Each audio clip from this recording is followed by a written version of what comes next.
Hi guys, Yacca here. So all the cards are out now. We have all 135 cards. This means I'll be changing the way I do reviews. I'll do it class by class, and I'll do two classes together. Um, and there's already been some theory crafting going on. However, I haven't seen it, so it won't color my reviews as I'll be doing them here. So we'll see if it turns out that I'm right or wrong. That's always funny. But I think we'll head on into this. I won't do a lengthy introduction in the next one. It's just we'll go through them. But I just wanted to let you know that we're changing this up just a little bit. So let's see the reviews. So first off, we will review the Warlock and Demon Hunter as the two classes together. First off, there were a Soul Fragment card that I apparently missed in my review of the Soul Fragment pool of cards in my previous review. So this one is to top that off. Void Drinker. Void Drinker is a 5 mana 4/5, which is taunt and has a battle cry that'll destroy one of your soul fragments in your deck, and it'll gain +3/+3. So if this takes effect, it'll be a 5 mana 7/8. With the only drawback of having destroyed a soul fragment in your deck. For constructed, it's the same argument as the rest. If it's going to be good, it will have that star rating. You want to include this in a soul fragment deck because 5 mana and 7/8 is with taunt is really powerful.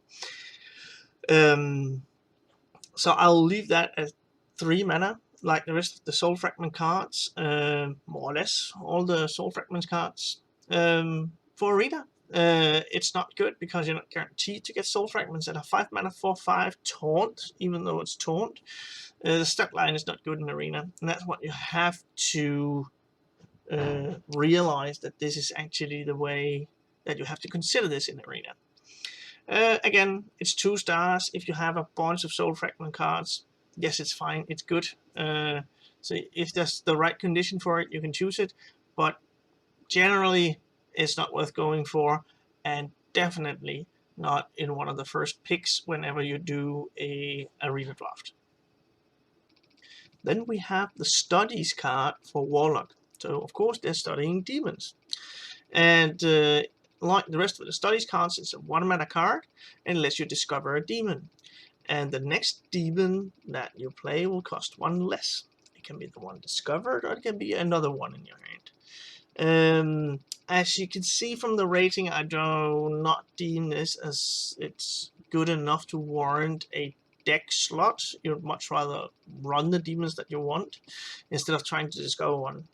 The demon pool is really fragmented, and there's a bunch of demons which are not really good and which might end up tripping you somehow. It might be that it damages the board, both on your side, your opponent's side. It might be demons that requires you to have a board. It might be demons where you try to go for a broad board. It might be demons that are really narrow in their application, and all this kind of stuff. Of course, there's some good ones out there, but it's just not consistent enough for a constructed deck. For arena, having a discover effect is because you're already not sure of the deck that you are creating, that you're drafting. This can actually suit a situation where you need this specific card that does a certain thing, and then you try to play the demonic studies, or you get a discount on one of the cards you already have, and you try to generate a card for a future situation. There it's a little bit better. I wouldn't say it's great, but it has some utility in arena, which is limited in the way that you have cards available, and this lets you dictate a little bit more. But if you're up against, you have your demonic studies against some other cards which are solid, you'd probably want to pick those instead of having the random effects dictate the arena run. So 3 stars in arena, it's okay, but be careful that you do not pick this over really solid arena cards. And the last of the Warlock cards is actually a dual class card between Priest and Warlock. This means towards the end of the reviews, many of the dual class cards have already been reviewed, so the later reviews might be a little bit shorter than the first ones. The card is a 0 mana card, and it deals 3 damage to your hero and returns 2 friendly minions that died this game to your hand. This means that you have to play them again, but it's you're getting some value back in your hand where you just invest life in order to do this. There might be some use for this, but I think it needs a bunch of support. There's kind of enough cards revolving around self-damage effects for Warlock that this might be something that you run there. And if you have like a value approach for Priest, then it might also be something that you could run in Priest in order to extend the value game plan for you, and you can just heal up with your hero power. It could also be used in Priest, kind of, if there's going to be a board-centric swarm tempo style. When a 0 mana reinvest to get some more stuff back that you can reinvest in the board, that's kind of good. But it needs to be something like that. I looked through spell burst effects for Warlock, and they're not really available. So this means that it's going to be something where, because a 0 mana spell is definitely good for spell burst, so it needs to be a fit between a neutral spell burst card and something that goes in a Warlock deck, whereas Priest does have a little bit more spell burst cards. That's not really the use case for Warlock, and I don't think it's going to be. I would actually say it could be a 3, depending on the usability of spell burst in Priest. But generally, I think it's a little bit lower than average. So if just giving it 1 score, I would leave it at 2 for constructed.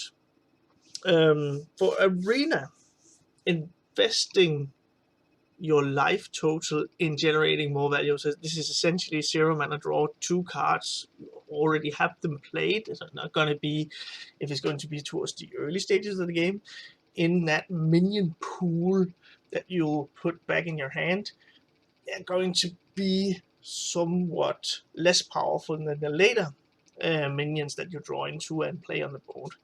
But still, it's good to get something to invest your mana in and put on the board. So it's actually quite a good effect in arena.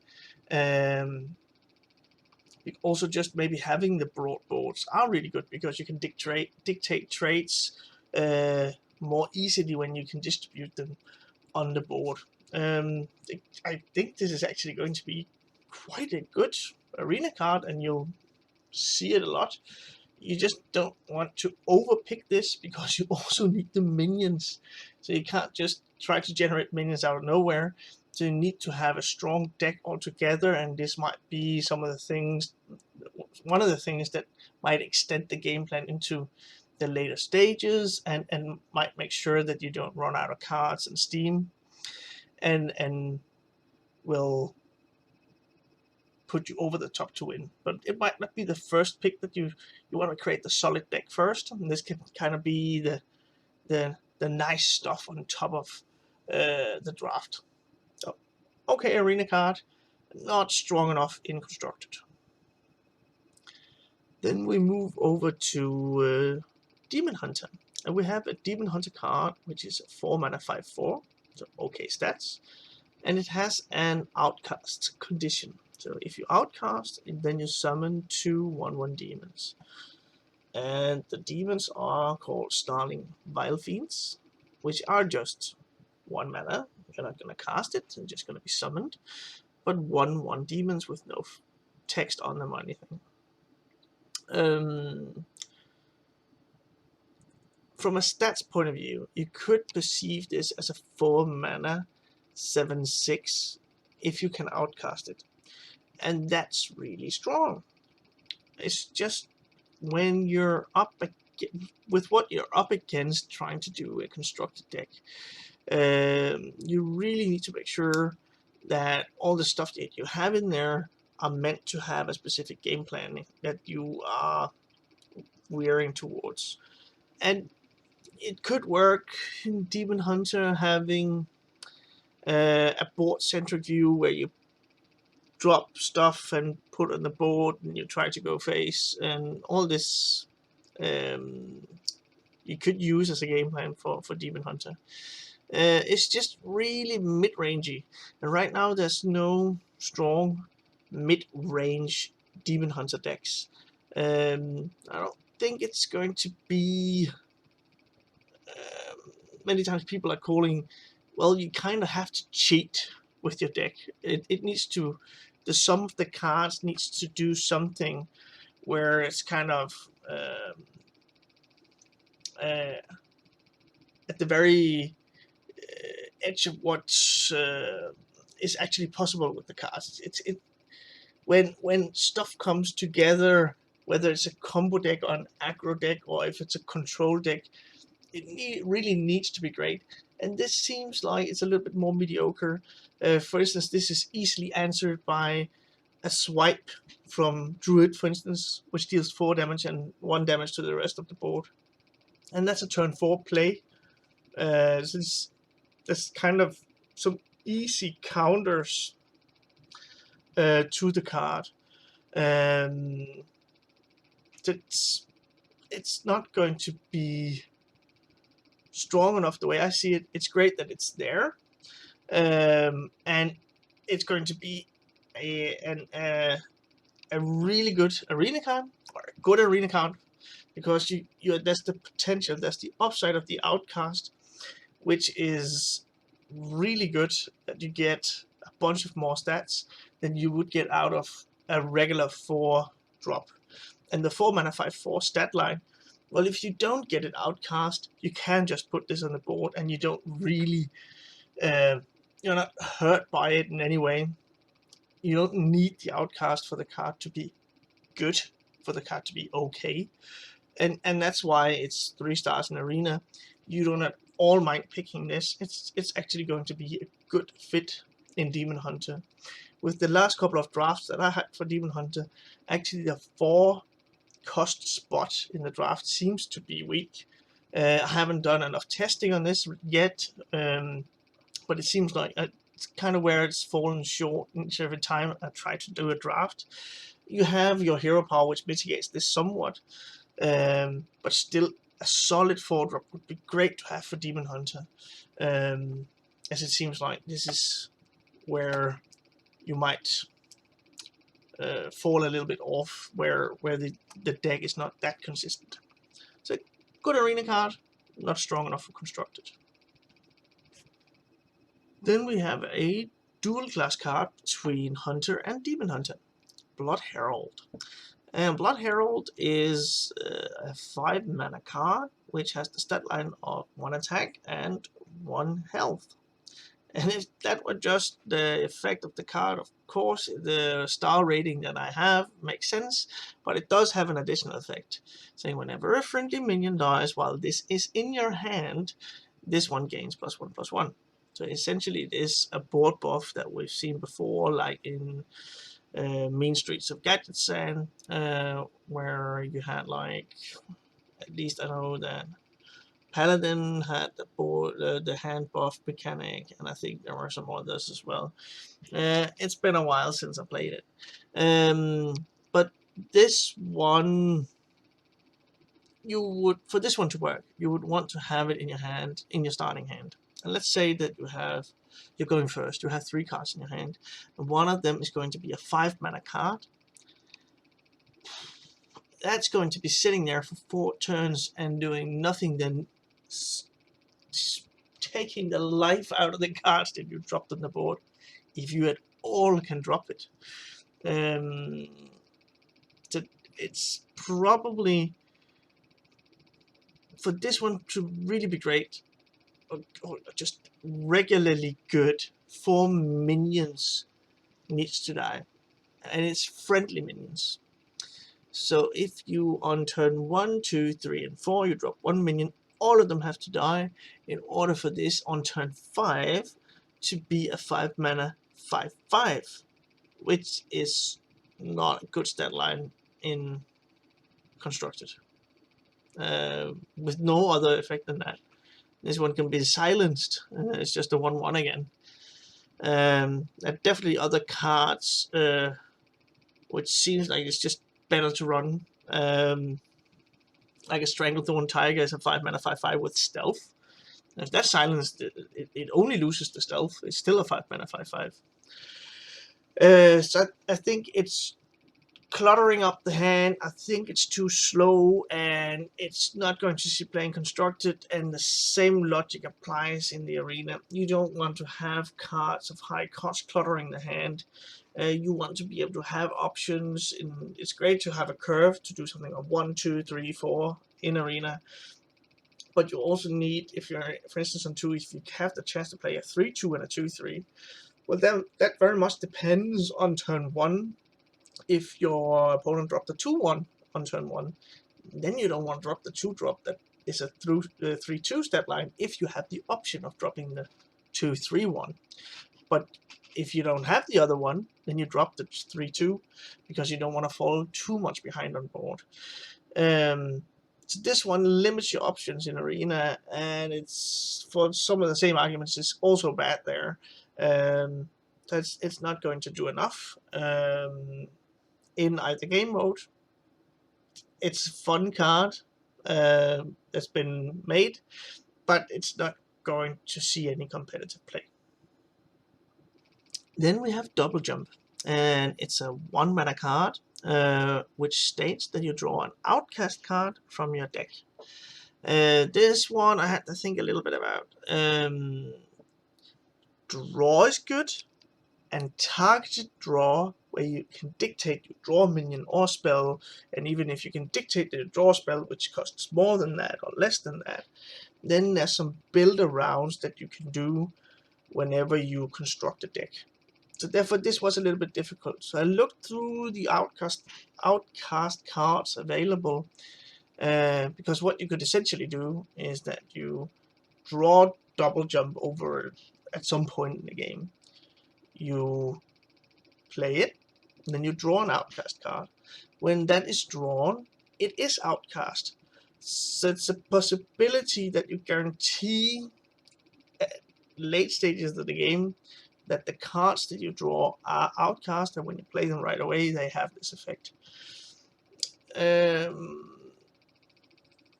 It seems like from the stuff that we have available in Outcast, just managing your hand, also because you don't really just want to play 1 Outcast card or 2 Outcast cards, because you might draw them before you draw Double Jump. So there needs to be more in the deck, and they're doing very different things. Some are doing card draw, some are doing damage, some are doing AoE effects, and all this kind of stuff. So you're not guaranteed to get a specific Outcast ability. That's why I give it a 2. I think it needs a lot of support, and a lot more support than I can see is there at the moment. So it might be something where I don't see the usability of the card. It is cheap, 1 mana to draw a card. That's cheap, but again, it's probably not going to matter as much with drawing the Outcast card at a certain point in the game. Again, because you'll use maybe some very different Outcast abilities. For arena, it might be a little bit better, but again, You need to have the deck for it. You could go through a draft, even though you have a lot of outcast cards in Demon Hunter, but you could go through a draft not getting offered an outcast card. So you need to have the deck for it for this to be good. But if you do have the deck for it, it's probably just a little bit better in Arena. Not as much that I want to give 3 stars, but maybe just a little bit better there. So an interesting card where I might be completely wrong if this effect of drawing an outcast card, it is outcast, and then you just play it and have that outcast effect. Then I'm wrong, but let's see. Right now I don't see the specific niche for this one. So we have a somewhat expensive spell here. It's a 7 mana spell called Fell Guardians. Fell Guardians summons 3 1/2 demons with Taunt, and the casting cost of the card is reduced by 1 whenever a friendly minion dies. The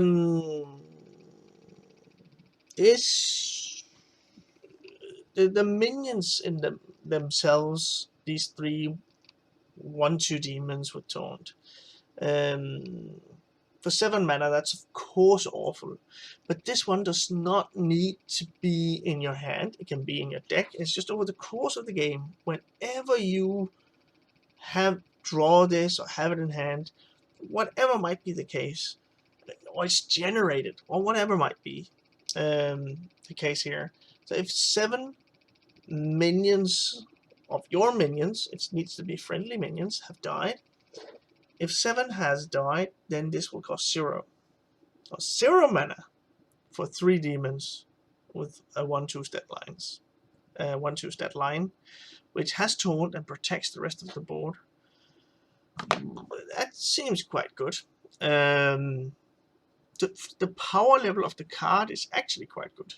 We've had cards in the past as well where, for instance, Corridor Creeper, which were a 7 mana 5/5 card, which kind of did the same, and that needed to be nerfed almost right away. That was simply too powerful. So I still think this is a powerful card, and it's probably good also that it's a spell that you might be able to generate it somehow through lackeys or whatever. It's probably in constructed just not strong enough, because a 2 health stat line, you can see them here, the soul-fed fellhounds, they look nasty. Well, they are rather weak to board effects, and there's a bunch of things that deal 2 damage AoE now, so therefore having this narrower minion like the Corridor Creeper in the beginning was, with its 5/5 stat line, and could cast for 0 mana or a very high or a heavily reduced cost. That's not as strong as that. I don't really see that this has the possibility to be played. However, for Arena, which is very board centric, there's a bunch of minions there. Just having, sometimes what you really need is just this Goldshire Footman, which is the 1/2 stat line that stands in the way of the rest of the board, and it's just difficult for your opponent to deal with. And then maybe you have the last ditch chance of going face with the rest of the strong minions that you might have left, instead of trying to do trades. I think it's much better in Arena. If it's an auto pick, I'm not so sure. But you're not going to be sad drafting one of these, maybe 2 of these in the Arena. It's going to be perfectly fine. You just mulligan it away in the early stages of the game, and when you draw into this later, it's just going to be a free card that you play whenever it's in your hand. So an okay Arena card. You're not sad about getting it. Not going to be strong enough for constructed. Then we have a dual class card called Demon Companion. And and it's a dual class between Hunter and Demon Hunter. It's a 1 mana card which summons a random demon companion, and this has some high similarities to Animal Companion. It can summon 1 of 3, and that is Refu, which is a 2/1 charge demon, and you have Shima, which is a 2/2 taunt minion, and Kolek, which is a 1/2 minion where your other minions has +1 attack. So it's exactly the same, just halved in stats, and they have different names. It's a spell like the other one.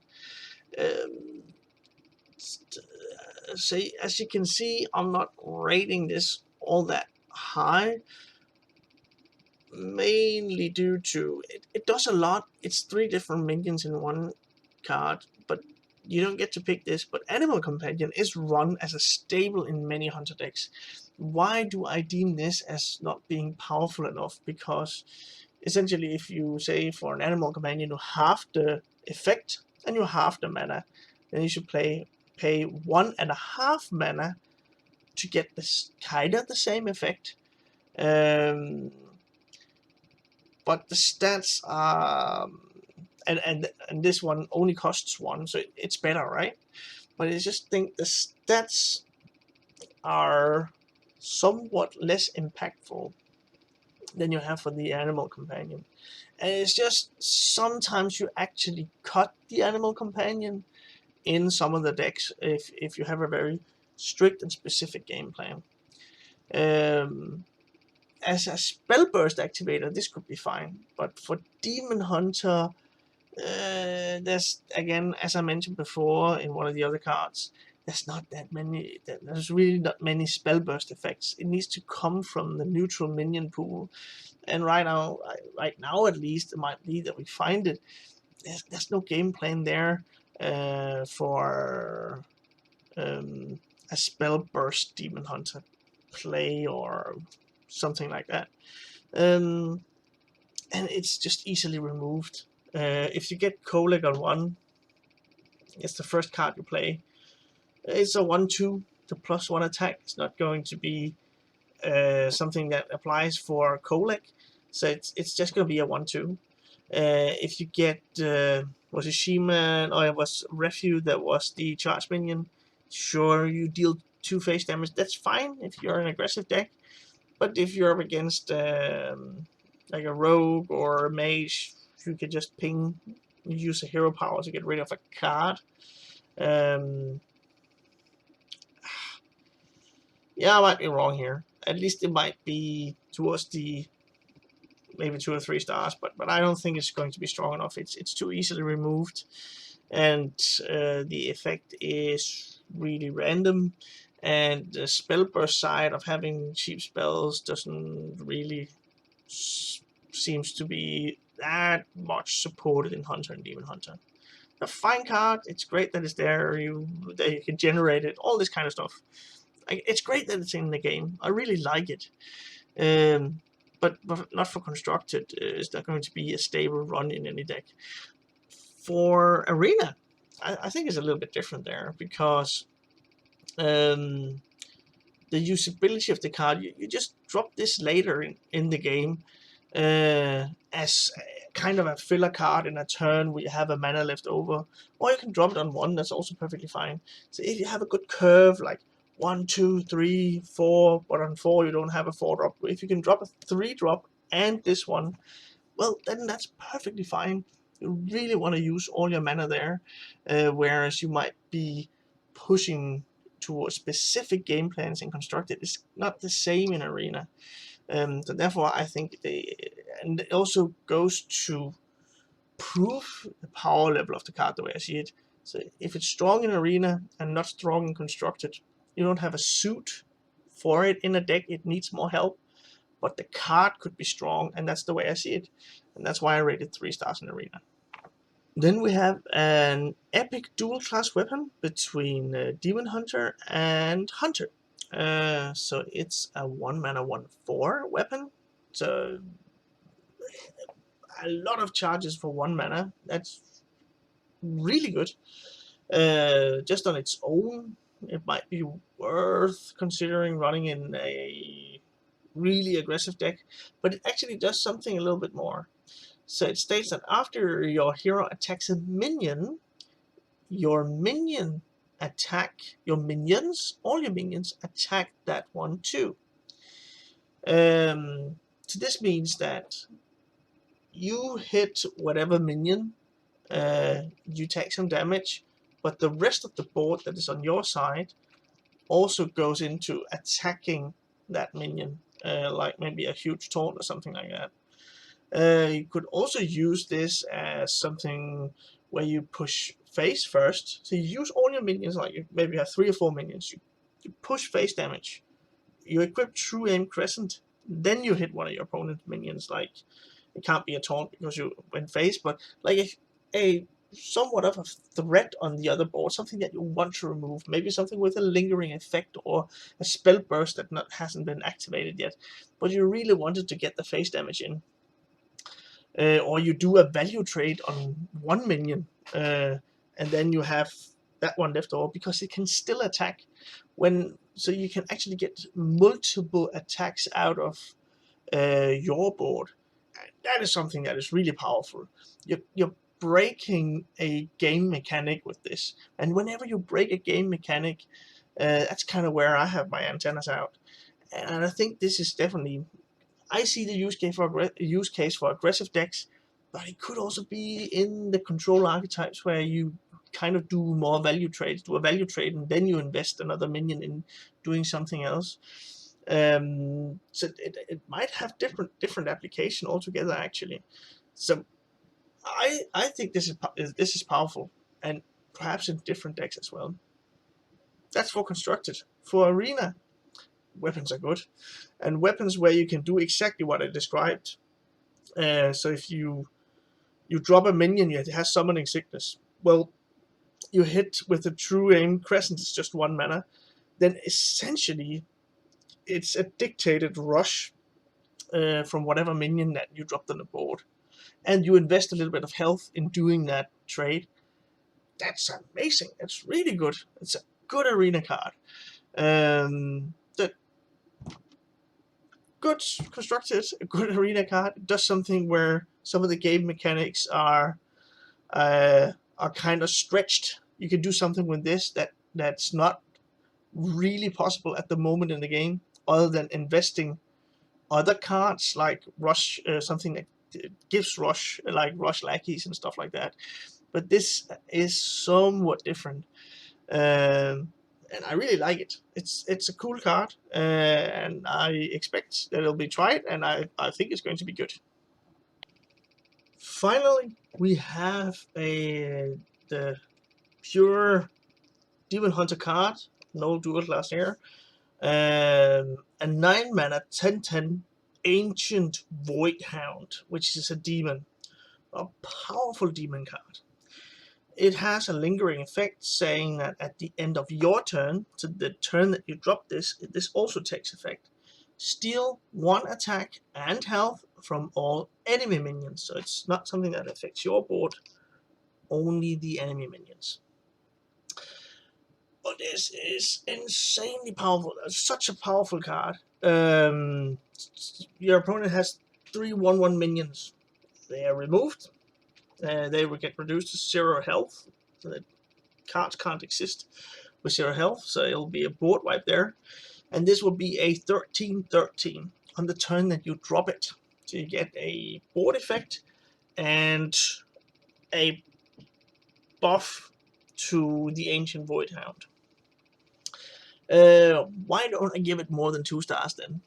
It is a really, really late game card with 9 mana cost. It needs to do a lot, and it's kind of getting there. But against aggressive decks, for instance, this is way too late to have an impact. If an aggressive deck goes to turn 9, chances are, unless, yeah, well, I don't know, I was just about to say if you're a single life left, something like that. But if you go to turn 9 as an aggressive deck and you haven't already won there, or are as close to as you could possibly get, then you lost. It doesn't matter if you drop the Ancient Voidhound. If you get to turn 9 as an aggressive deck, you already lost. So it's not going to do enough against the aggressive decks. And if that's not the case, what is really the use for it? Is it against in a value matchup or in against control matchups? Well, control decks has a bunch of ways to take care of single target removal. That's the only card you'll be dropping on turn 9 or 10. That's probably going to be the Ancient Voidhound. And there's just so many efficient and good ways to push this one back to your hand, remove it, hard remove it. It can be death, it can be Zephrys with death, it can be Deadly Shot. There's a bunch of cards to remove the Ancient Voidhound. So the effect, although powerful, is too easily answered, and therefore I don't see the effect being that strong, even though the card is strong in Constructed. For Arena, where there's not that much removal, this is nuts. I think we are going to be happy that's an epic card and we won't see it all that much, because this can really be a game winner in Arena. The only downside, the way I see it, is that it doesn't have taunt. Now the effect on the board is solely into the kind of whirlwind effect. Yes, it's more like an arcane explosion effect on your opponent's board, except that you steal the stats from your opponent's minions, and that's so powerful, and it's could probably be difficult for your opponent to deal with.